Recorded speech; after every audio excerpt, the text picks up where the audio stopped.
Hello students, हमारी चर्चा कहाँ तक चल गई थी। हमने हाइपर कॉन्जुगेशन के बारे में पढ़ लिया था। आज हम बात करेंगे किसकी, हाइपर कॉन्जुगेशन के आगे। मैंने आपको बताया था दैट मीन्स जो आपका टेम्परेरी इफेक्ट था उसके अंदर हमने हाइपर कॉन्जुगेशन तक पढ़ लिया। 3 इफेक्ट हमें पढ़ने थे। तो आज जो इफेक्ट पढ़ेंगे वो कौन सा है, वो है आप लोगों के लिए रेजोनेंस। मेंशन करना रेजोनेंस।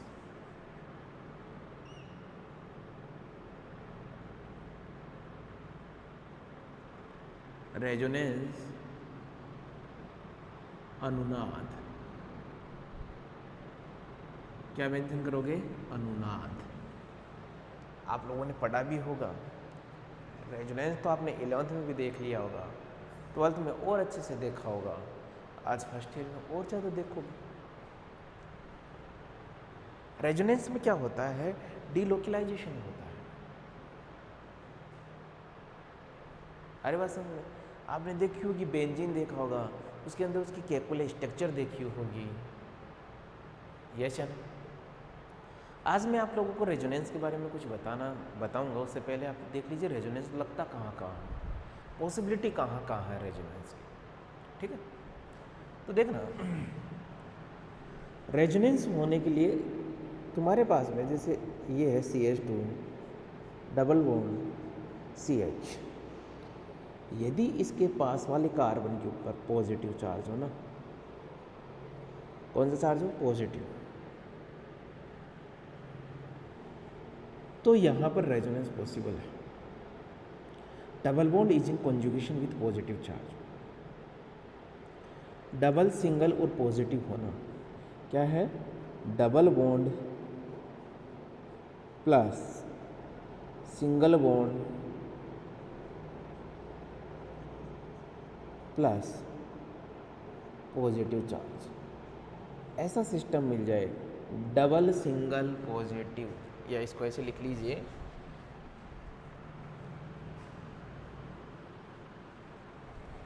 इसको लिखना कैसे, डबल बॉन्ड सिग्मा बॉन्ड और फिर क्या, पॉजिटिव चार्ज। ऐसा सिस्टम जब भी तुम्हें मिले तो तुम क्या बोलोगे कि यहाँ पर रेजोनेंस पॉसिबल है।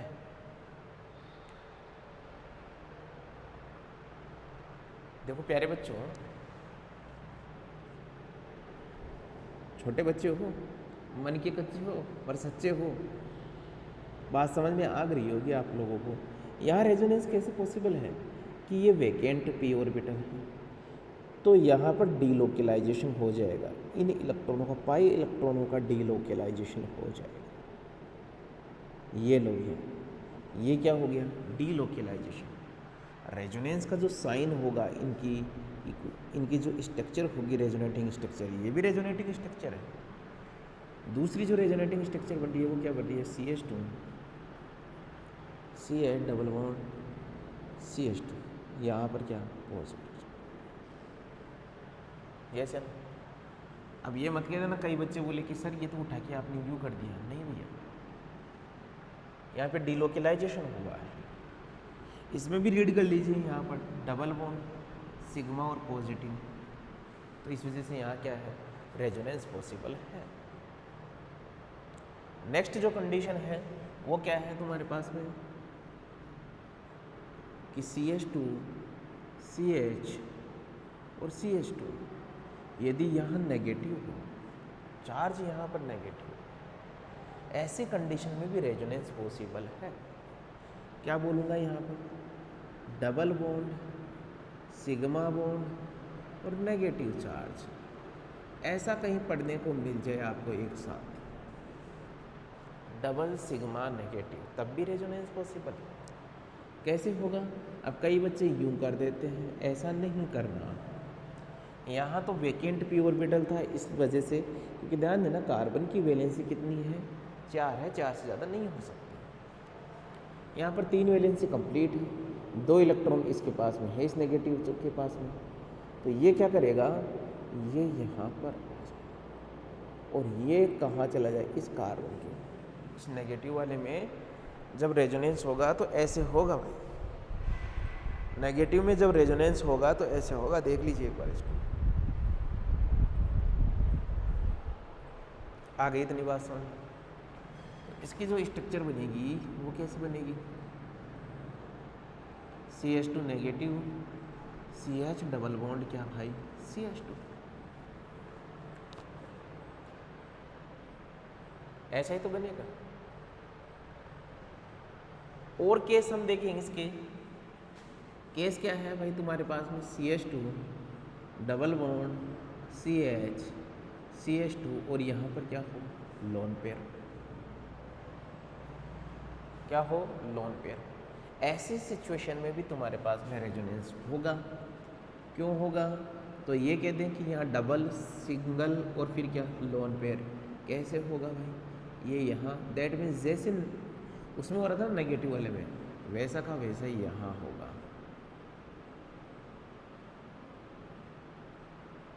वैसा का वैसा ही यहाँ होगा।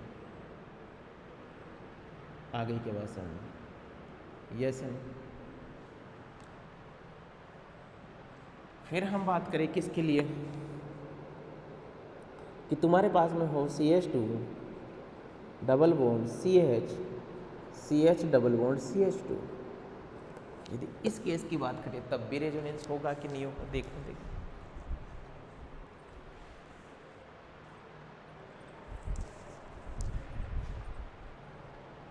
यहाँ पे भी रेजोनेंस होगा, क्यों नहीं होगा।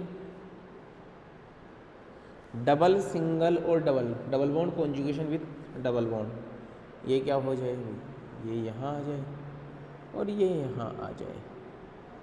That means CH2 CH double bond CH CH2, यहाँ नेगेटिव, यहाँ क्या भाई, पॉजिटिव।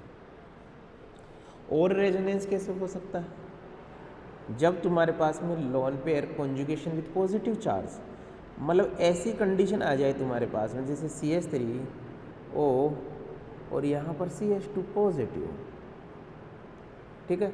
या मैं यहाँ मेंशन कर दूँ R, ये R तो कुछ भी हो सकता है। ऑक्सीजन के पास में लोन पेयर है, यहाँ पॉजिटिव चार्ज है, इस कंडीशन में भी क्या होगा, रेजोनेंस होगा। Loan pair conjugation with positive charge, what is the meaning of conjugation, that means एक सिग्मा बॉन्ड का डिफरेंस होना चाहिए कहीं पर भी।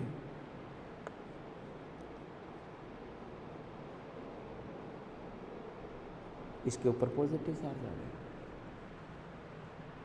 तो ये तो क्या है, रेजोनेंस की क्या पॉसिबिलिटी है, मैं रेजोनेंस भी आपको करके बताऊंगा। आपने देखा होगा कि जब आप सब्स्टिट्यूटेड बेंजीन की रिएक्शन करवाते हो तो वहाँ पे more than resonating structure are present, उनका एक हाइब्रिड बनाया जाता है वहाँ पे, एक उसकी इमेजनरी स्ट्रक्चर, तो बहुत सारी स्टेप होती है, इंटरमीडिएट बहुत सारे बनते हैं उसमें, वो उनकी सारी इमेजनरी होती है स्ट्रक्चर, सारी बात करेंगे। लेकिन सबसे पहले इसकी कुछ थ्योरी है वो लिख लीजिए।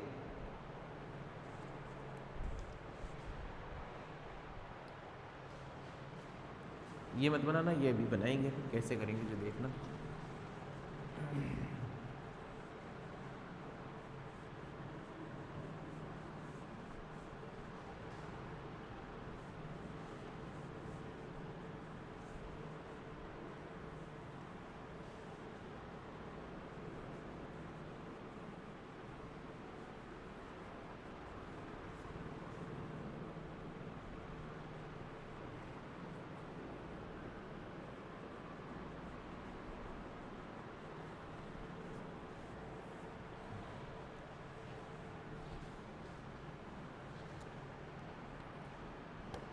लिखना, लिखिए भाई, resonance work via,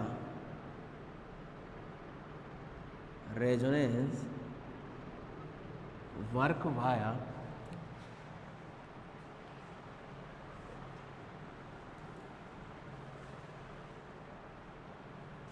resonance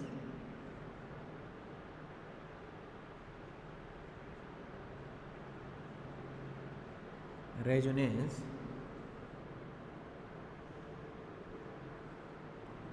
work via delocalization of lone pair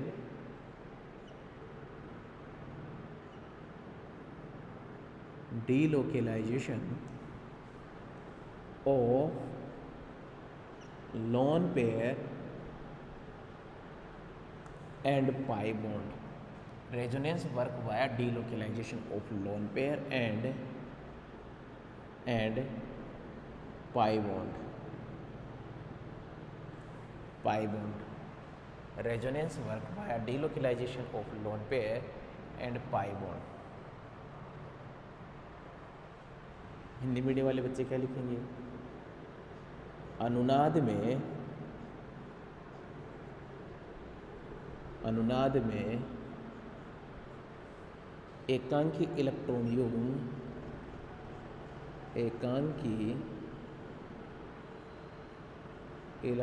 युग्म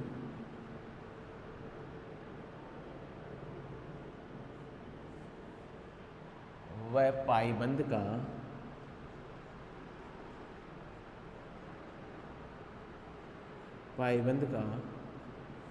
विस्थानीकरण होता है।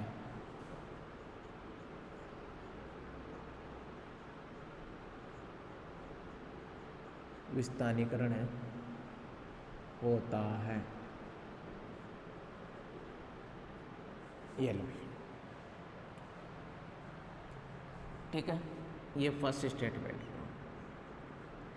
सेकंड स्टेटमेंट देखना भैया, इसका सेकंड स्टेटमेंट देखना। Compound पजेज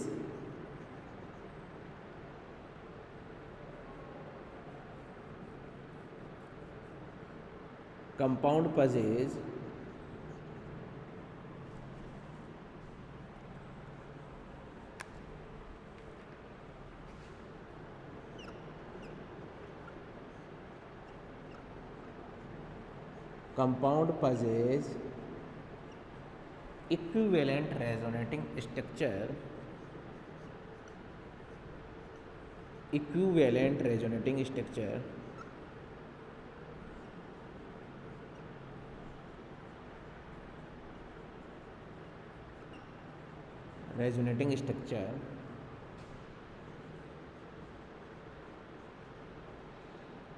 are more stable.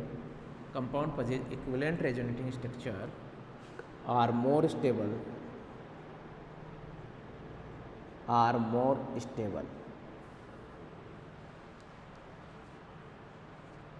ठीक है। वे यौगिक जिनमें समरूपी अनुनादी संरचनाएं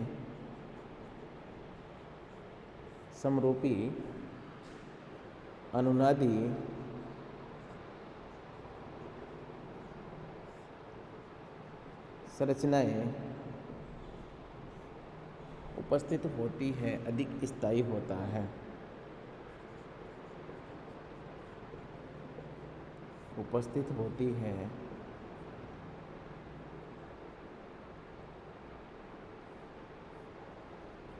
अधिक स्थायी होता है।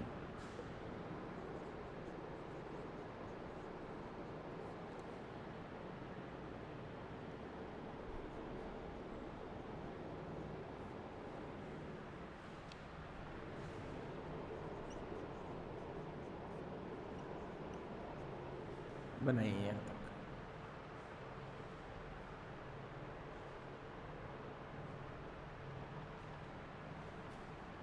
थर्ड स्टेटमेंट देखना। मोर stable resonating structure more stable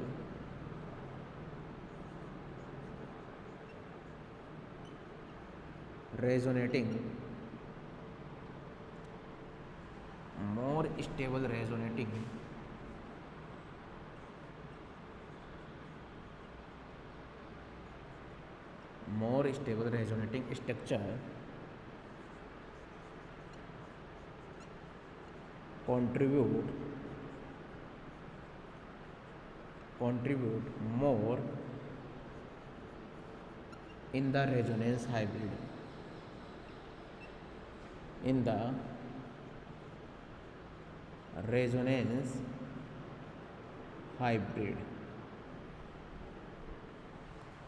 अधिक स्थायी संरचना का अधिक स्थायी अनुनादी संरचना का अधिक स्थायी अनुनादी संरचना का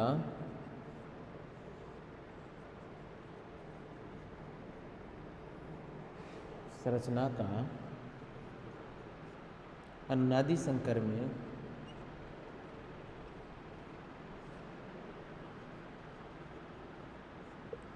में अधिक योगदान होता है, अधिक योगदान होता है। ये लो, ये यहाँ तक के स्टेटमेंट बनाइए, फिर कुछ और स्टेटमेंट लिखेंगे।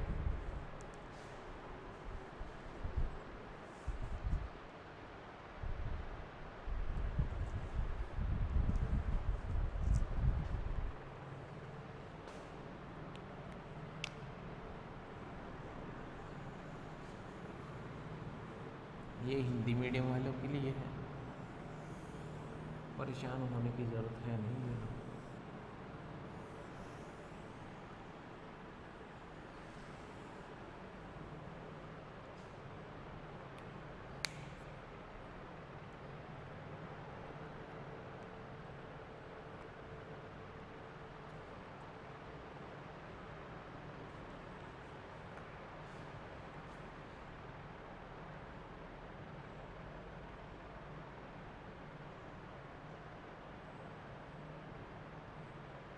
ठीक है, अपना वीडियो पॉज करना और बना लेना।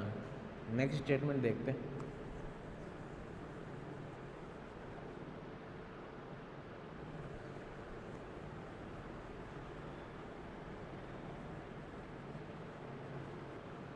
भाई समरूपी इक्विवेलेंट रेजोनेटिंग स्ट्रक्चर, इसको समझ लेना भाई, ये समझा देता हूँ यार। मेरे को पहले थर्ड स्टेटमेंट से पहले इसको समझ लेना, उसके बाद भी थर्ड स्टेटमेंट लिखना।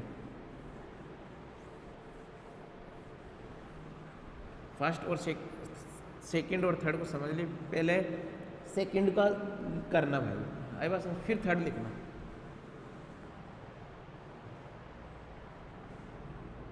पहले सेकंड देखना। जैसे है अपने पास में acetic acid,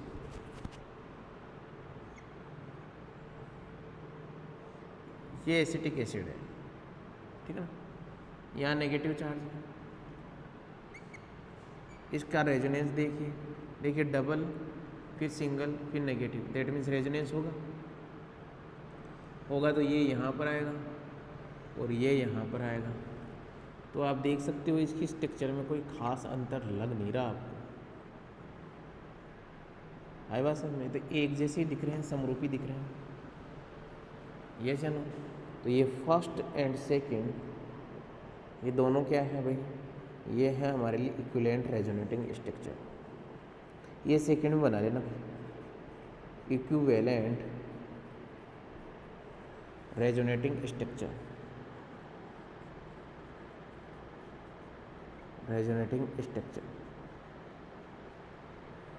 equivalent resonating structure. आगे बात समझ, यस या नो?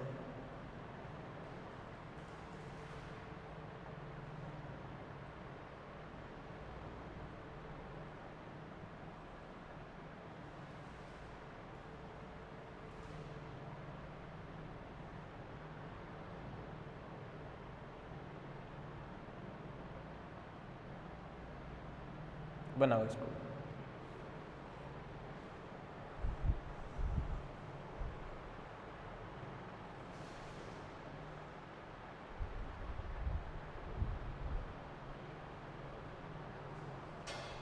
ये सेकंड वाले में डालना।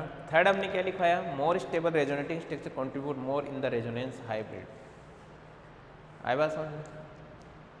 अभी आपको मोर स्टेबल कौन सी है कौन सी नहीं है ये नहीं देखना आता, इसलिए अभी मैं नहीं बताना चाह रहा हूँ उसके बारे में। बस इतना ध्यान रखना, more stable resonance contribute more in the resonance hybrid, ये बना लेना।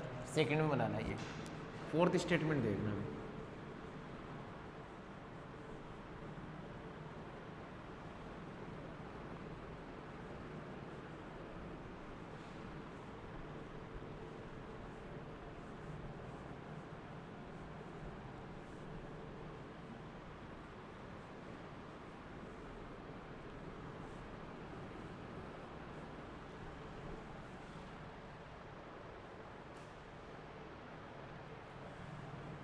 फोर्थ स्टेटमेंट देखना,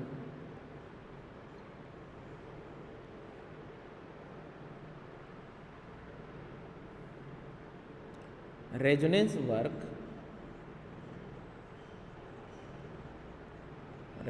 work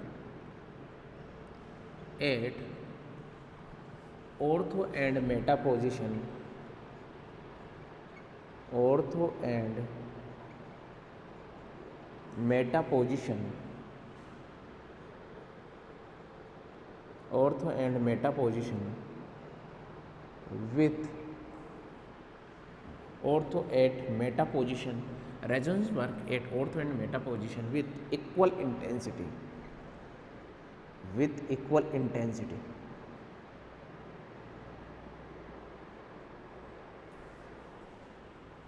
With equal intensity, it never work at meta position. Oh sorry, ortho and para position. Sorry Shaktiman. Resonance work at ortho and para position with equal intensity. It never work. It never work at meta position. At meta position. It never work at meta position. है बस resonance work at, Hindi medium वाले बच्चे कितना,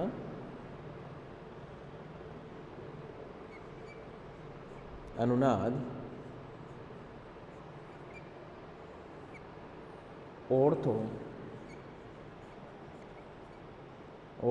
व पेरा स्थिति पर समान तीव्रता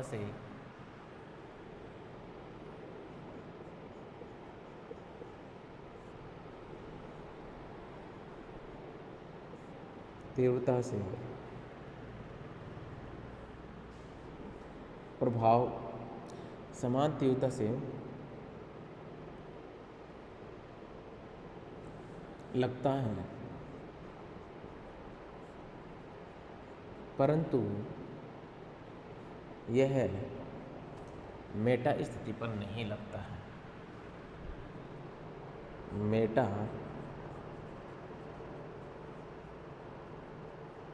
स्थिति पर नहीं लगता।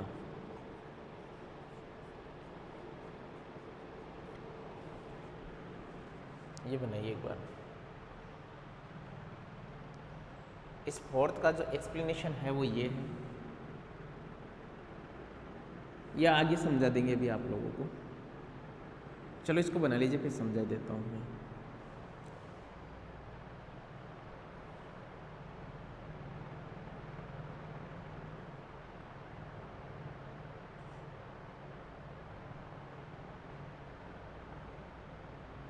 ठीक है, अब ऑर्थो मेटा पेरा आप लोगों को पता होनी चाहिए।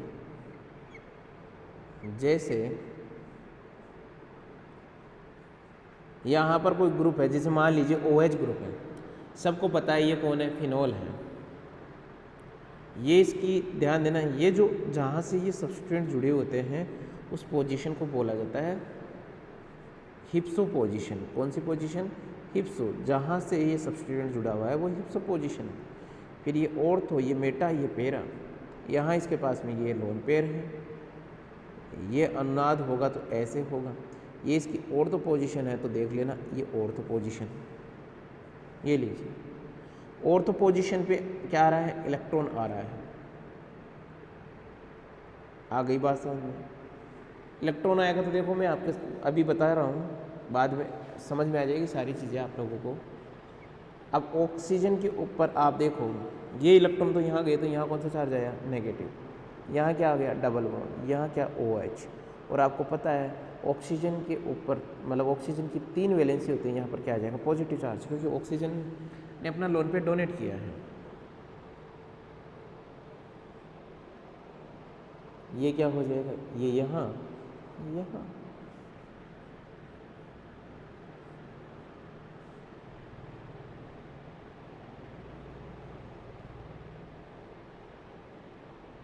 आगे बात समझो। फिर क्या होगा भाई, ये यहाँ पर और ये यहाँ पर,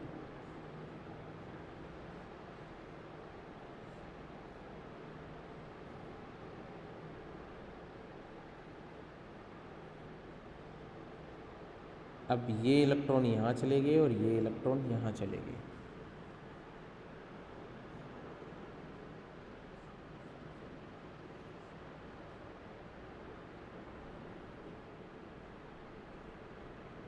तो आप देख रहे होंगे ये कौन सी पोजीशन है इसकी, ऑर्थो, ये कौन सी है मेटा, ये कौन सी है पेरा, ये भी कौन सी है मेटा, ये कौन सी है ऑर्थो। ये नो ये खुद की हिप्सो पोजीशन है। तो आप देखो नेगेटिव चार्ज कहाँ कहाँ आ रहा है। आप देखो ऑर्थो पोजीशन पे आ रहा है कि यस, आप देखो पेरा पोजीशन पे आ रहा है कि यस, आप देखो ऑर्थो पोजीशन पे आ रहा है कि यस। तो आप क्या देख पा रहे हो कि ये वर्क ही कहाँ पे करता है, ऑर्थो और पेरा पे। ये तो मेटा पे वर्क ही नहीं कर रहा है, मेटा पे कहीं पे भी नेगेटिव चार्ज आ रहा है क्या, नहीं आ रहा है। आ गई क्या बात समझ में, बना लीजिए यहाँ तक का, बनाइए।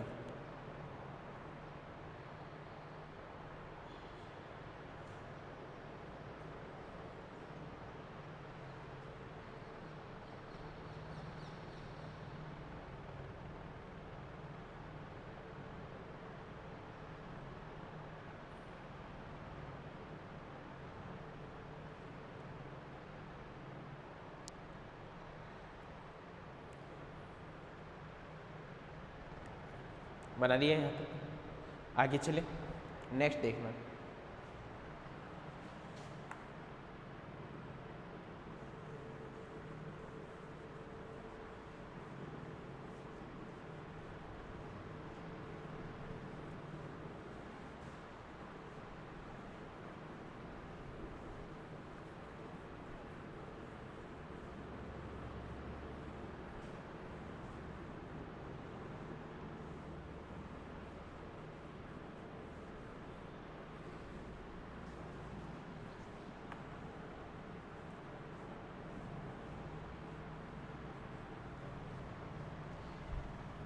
नेक्स्ट देखना इंडक्टिव इफेक्ट। नेक्स्ट जो पॉइंट है आपका इंडक्टिव इफेक्ट, पढ़ा था ना आपने inductive effect. Inductive effect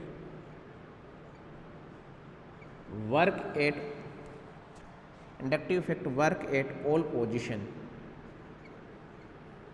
work at all position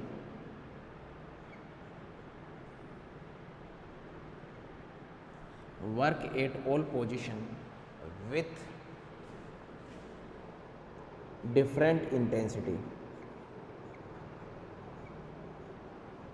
different intensity।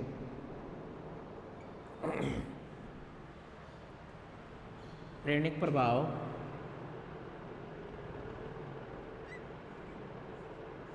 प्रेरणिक प्रभाव प्रेरणिक प्रभाव सभी स्थितियों पर असमान तीव्रता के साथ लगता है। सभी स्थितियों पर असमान तीव्रता के साथ लगता है।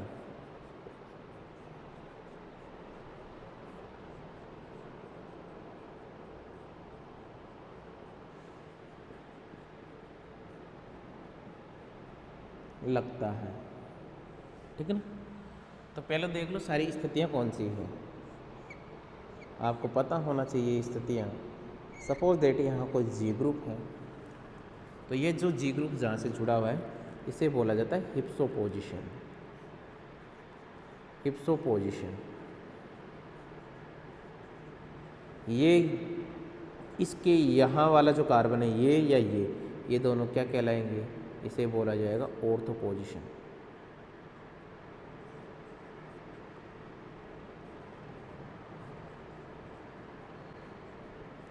Ortho position. और ये जो है इसे क्या बोला जाएगा, मेटा पोजीशन। Meta position. और ये जो है इसे क्या कहा जाएगा, इसे कहा जाएगा पेरा पोजीशन।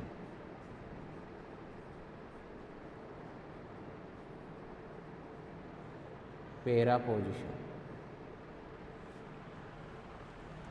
बनाओ भाई इसको।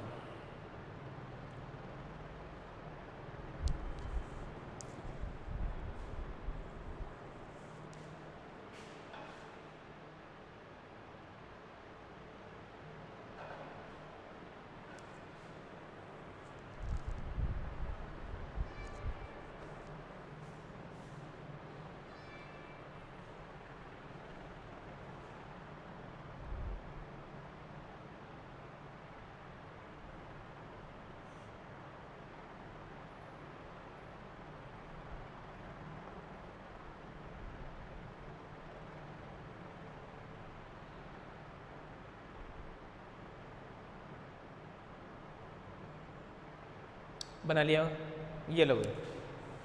अच्छा ध्यान देना, इनका जो ऑर्डर होगा, मतलब ये जो इंडक्टिव इफेक्ट लगेगा वो हिप्सो पोजीशन पे सबसे ज़्यादा लगेगा, फिर लगेगा ऑर्थो पे, अलग इंटेंसिटी थी ना, फिर लगेगा मेटा पे सबसे ज़्यादा, फिर लगेगा पेरा पे सबसे कम लगेगा। क्यों? क्योंकि आप लोगों को पता होना चाहिए ये जो इंडक्टिव इफेक्ट होता है वो डिस्टेंस पे डिपेंड करता है। जो इंडक्टिव इफेक्ट है वो डिस्टेंस पे डिपेंड करता है, इस वजह से ये ऑर्डर आएगा। बना लेना वो ऑर्डर।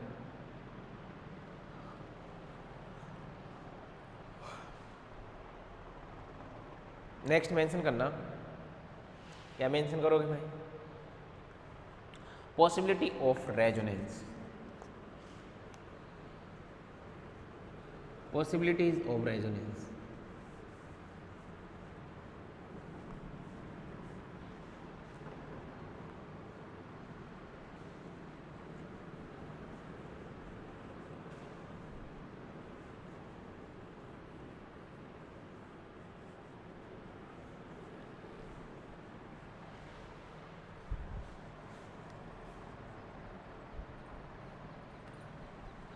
possibility of resonance,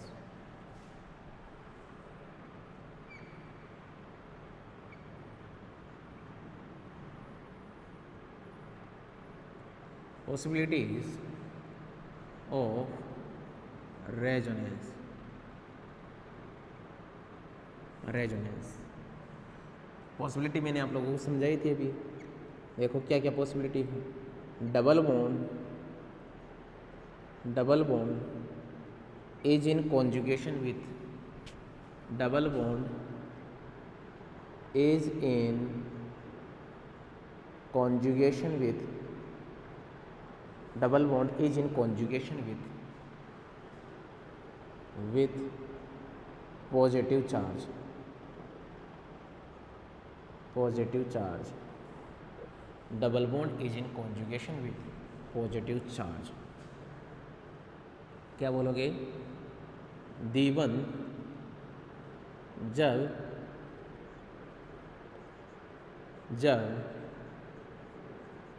द्विबंध व पॉजिटिव आवेश या धन आवेश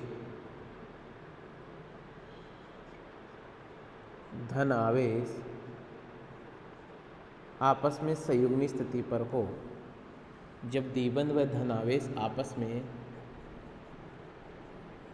में संयुग्मी स्थिति में हो,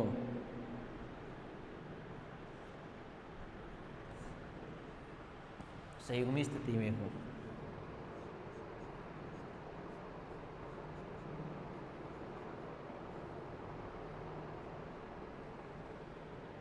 ये है भाई। क्या करोगे? ये इलेक्ट्रॉनों का यहाँ डिलोकलाइजेशन हो,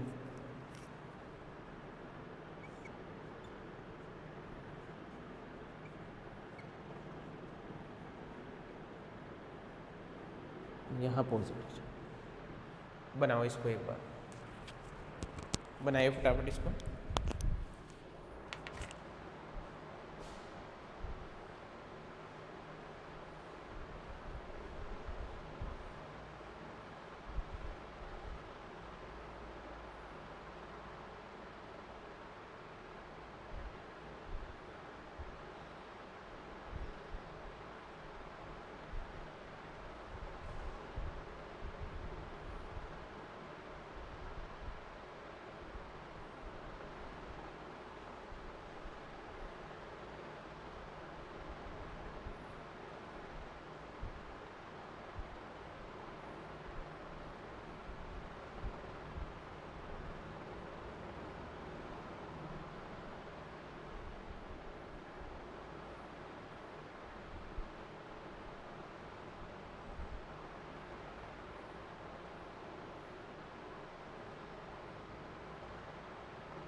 बना लिए यहाँ तक का?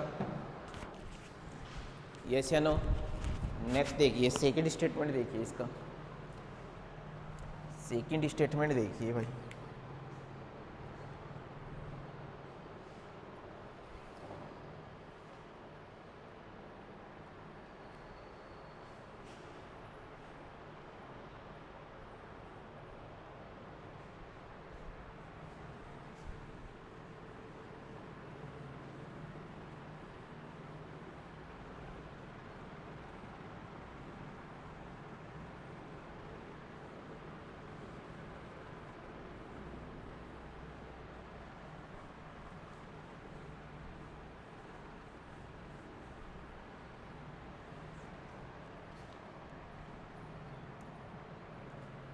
नेक्स्ट देखिए, double bond is in conjugation with negative charge. Double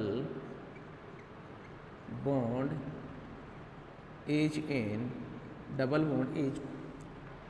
bond is in conjugation with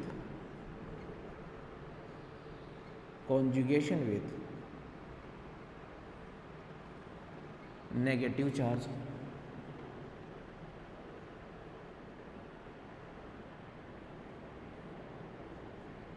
कौन सा चार्ज भाई? Negative charge. भाई नेगेटिव चार्ज के भी कॉन्जुगेशन में रहेगा तब भी क्या है, अनुनाद होगा। जब द्विबंध व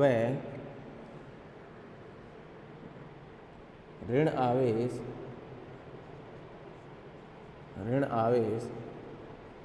आपस में संयुग्मी स्थिति पर हो। आपस में संयुग्मी स्थिति पर हो। संयुग्मी स्थिति पर हो।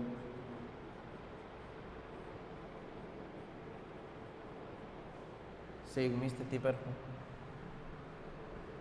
देखिए भाई इसके अंदर में CH2 double bond CH, CH2 negative.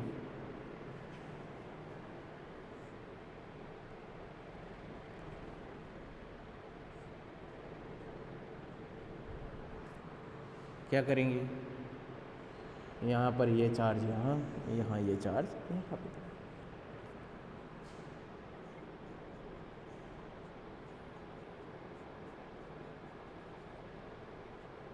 ये लीजिए,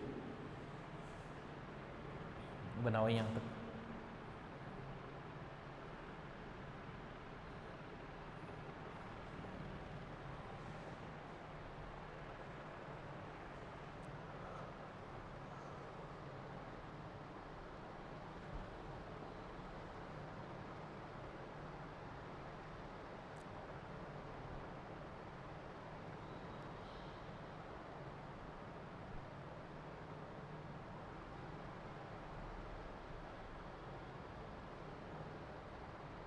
बन रही है यहाँ तक। नेक्स्ट स्टेटमेंट देखना, नेक्स्ट स्टेटमेंट देखना भाई।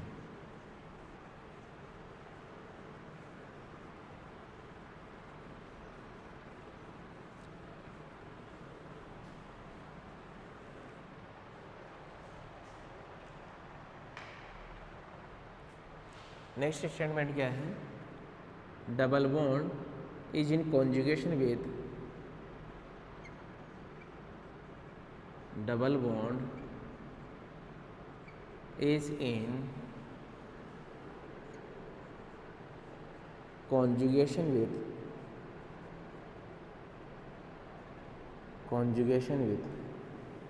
Double bond is in conjugation with free radical. ध्यान देना, फ्री रेडिकल से भी हो सकता है ये, फ्री रेडिकल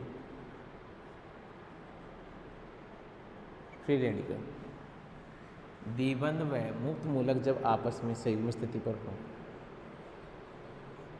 द्विबंध व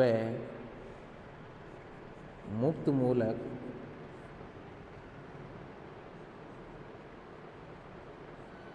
आपस में संयुग्म स्थिति पर हो।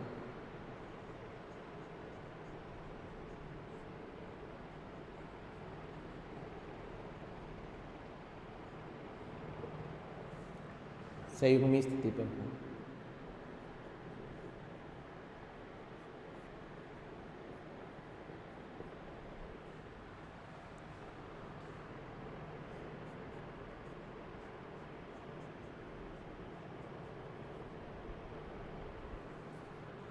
क्या होगा, ये यहाँ, ये रेडिकल यहाँ, ये यहाँ, ऐसे होगा रेजोनेंस इसके अंदर।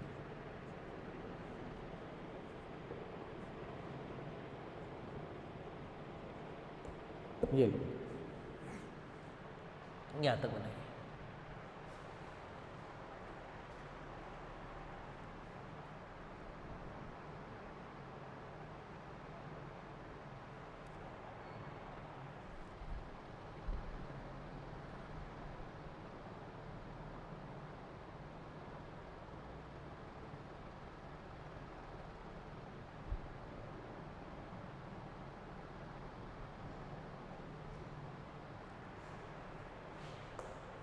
बना लिया भैया।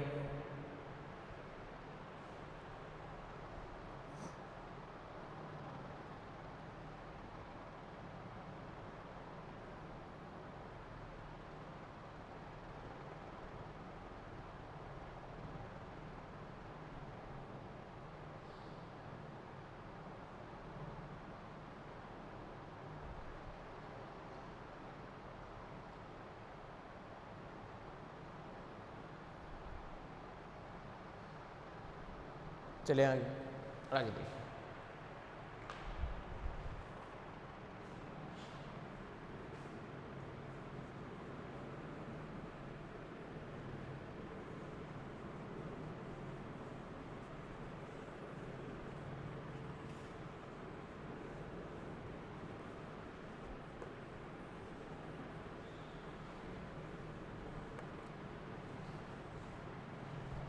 नेक्स्ट रूल देखिए, double bond is in conjugation with double bond. Double bond is in conjugation with double bond.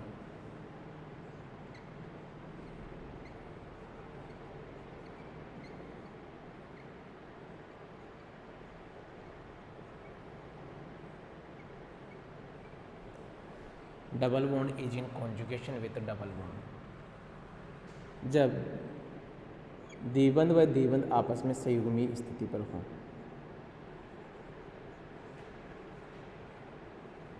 द्विबंध व द्विबंध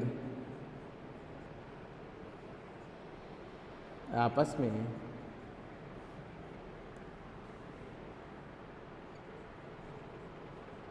संयुग्मी स्थिति पर हो।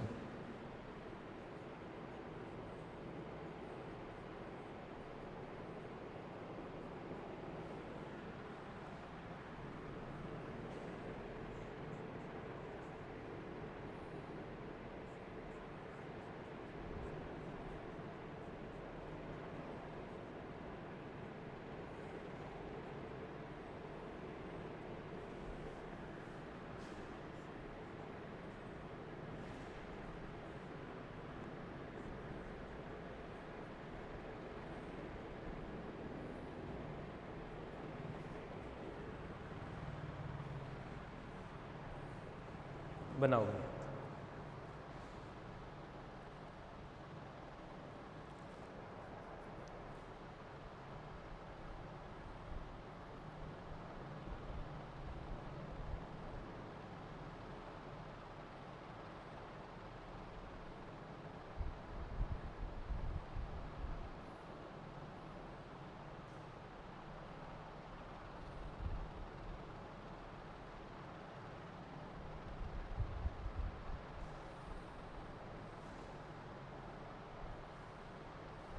बना लिया होगा यहाँ तक का।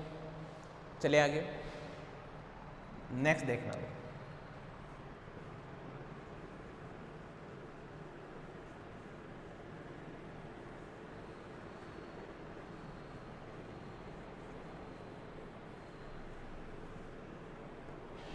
यहाँ तक की बात क्लियर। नेक्स्ट देखिए भाई, क्या है नेक्स्ट में, lone pair conjugation with positive charge. Lone pair when lone pair when लगा लेना, when lone pair conjugation when lone pair conjugation with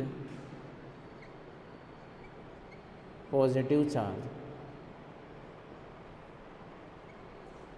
जब एकांकी इलेक्ट्रॉन युग्म व धन आवेश संयुग्मी lone pair is in conjugation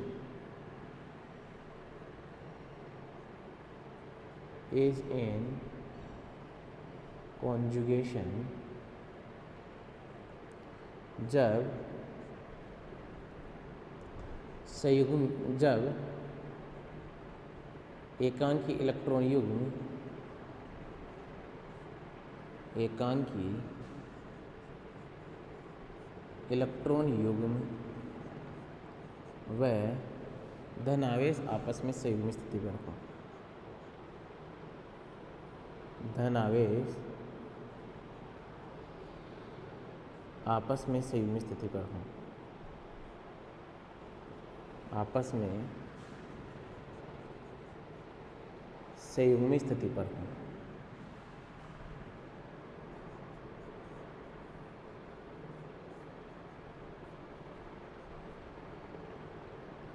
क्या इसका एग्जाम्पल ले सकते हैं अपन? CH2 पॉजिटिव, तो यहाँ पर भी रेजोनेंस हो सकता है। बात को समझना, लोन पेयर ये पॉजिटिव कहीं दिख जाए तो वहाँ पर भी रेजोनेंस होएगा भाई।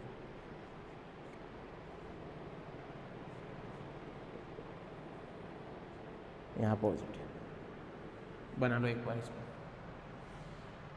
ये पॉसिबिलिटी ऑफ रेजोनेंस हो गई भाई।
बना लिया होगा यहाँ तक।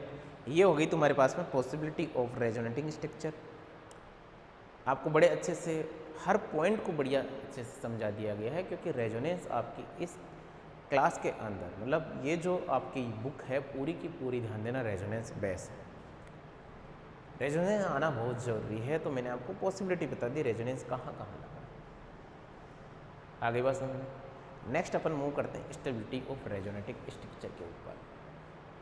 कैसे आप इनकी स्टेबिलिटी देखोगे?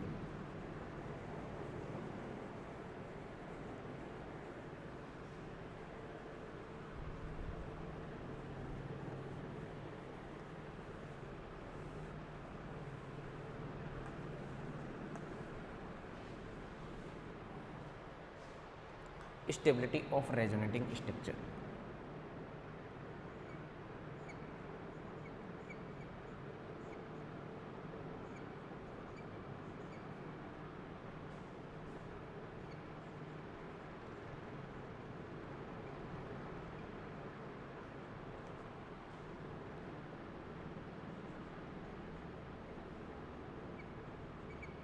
स्टेबिलिटी ऑफ रेजोनेटिंग स्ट्रक्चर, अनुनादी संरचना का स्थायित्व।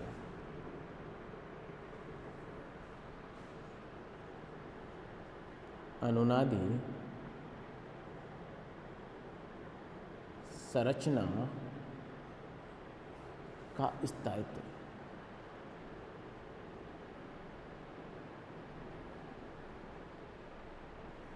अनुनादी संरचना का स्थायित्व, stability of resonating structure.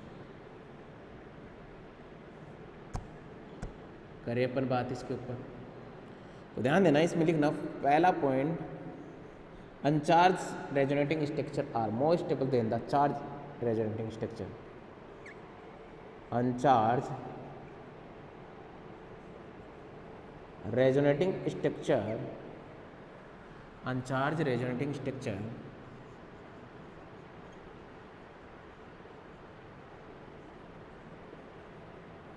uncharged resonating structure are more stable than the charged resonating structure. Charged resonating structure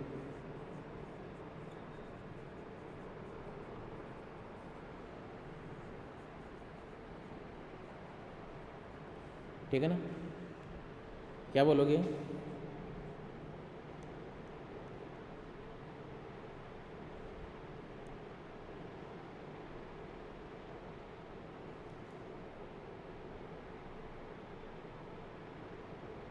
Hindi medium वाले लिखेंगे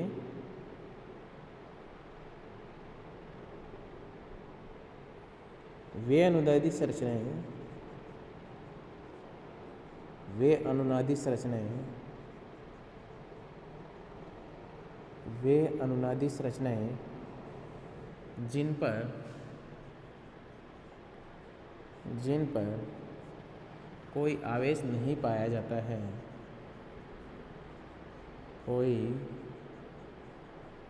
आवेश नहीं पाया जाता है, अधिक स्थायी होती है, अधिक स्थायी होती है।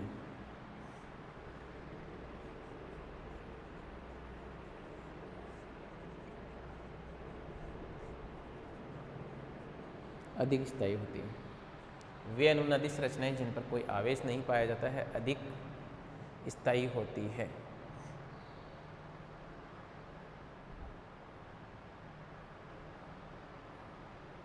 चले आगे, नेक्स्ट स्टेटमेंट देखिए, इसको बनाओ फटाफट।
चलिए आगे, आगे देखिए।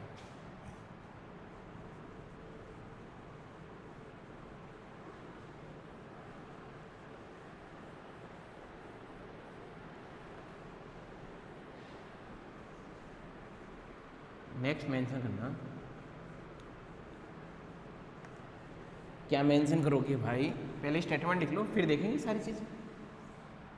पहले स्टेटमेंट लिख लो फिर देखेंगे सारी चीज़ें। सेकेंड स्टेटमेंट क्या होगा? If more than resonative structure, if more than resonative structure are charge,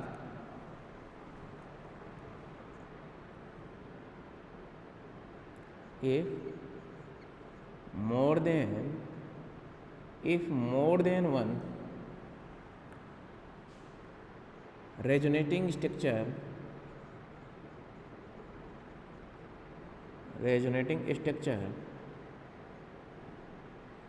if more than one resonating structure are charged,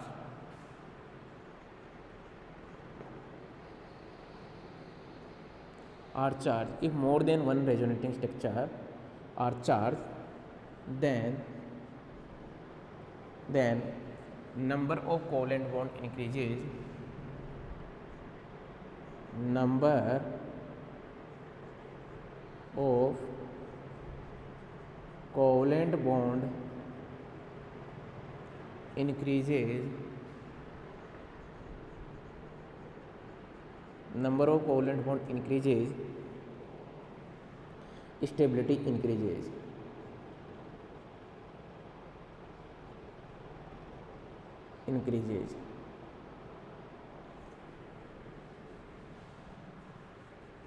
क्या बोलोगे? एक से अधिक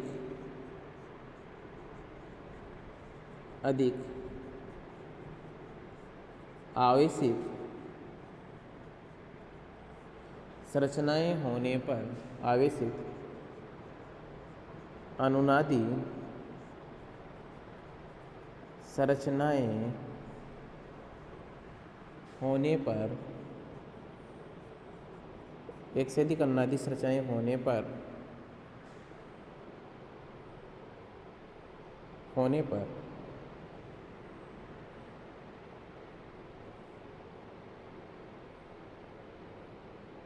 सहसंयोजक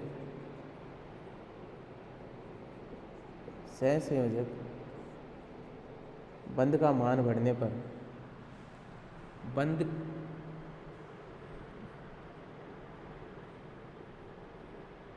बंधों की संख्या बढ़ने पर सहसंयोजक बंधों की संख्या बढ़ने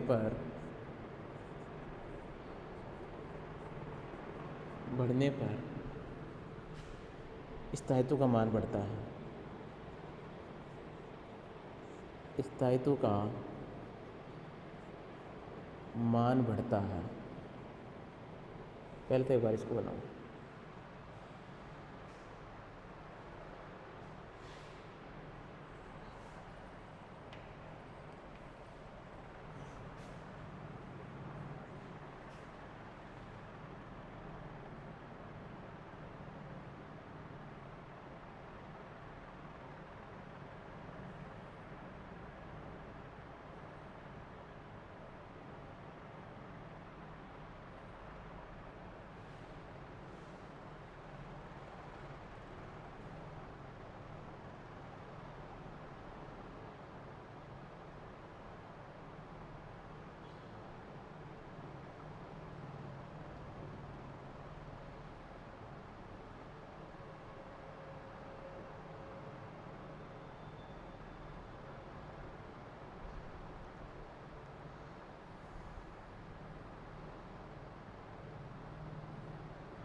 चले आगे, हो गया यहाँ तक। नेक्स्ट मेंशन करना, यहाँ तक हो गया। ये स्टेटमेंट लिखिए, तभी आपको पता चलेगा इसकी स्टेबिलिटी भाई।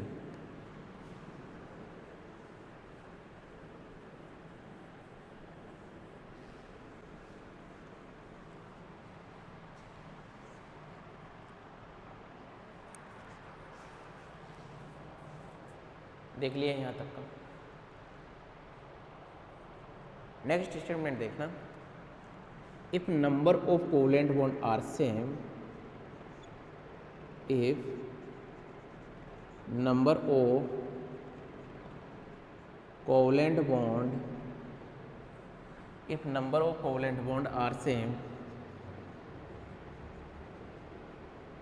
number of covalent bond are same, then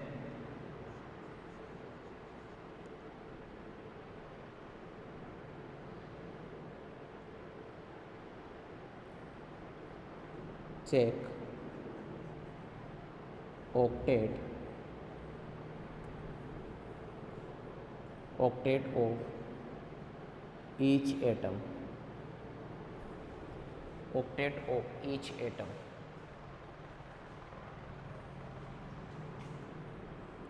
species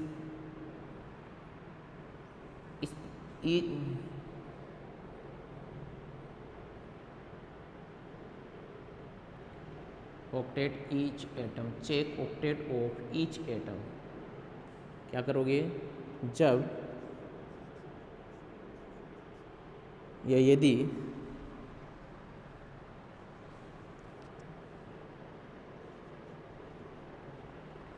यदि सहसंयोजक बंधों की संख्या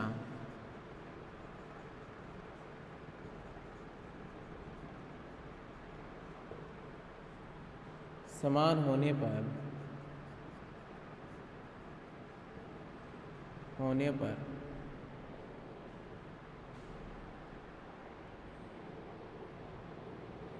सभी परमाणुओं का अष्टक देखा जाता है। सभी परमाणुओं का अष्टक देखा जाता है। अष्टक,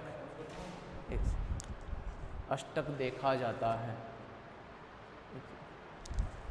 अष्टक देखा जाता है, अष्टक देखा जाता है।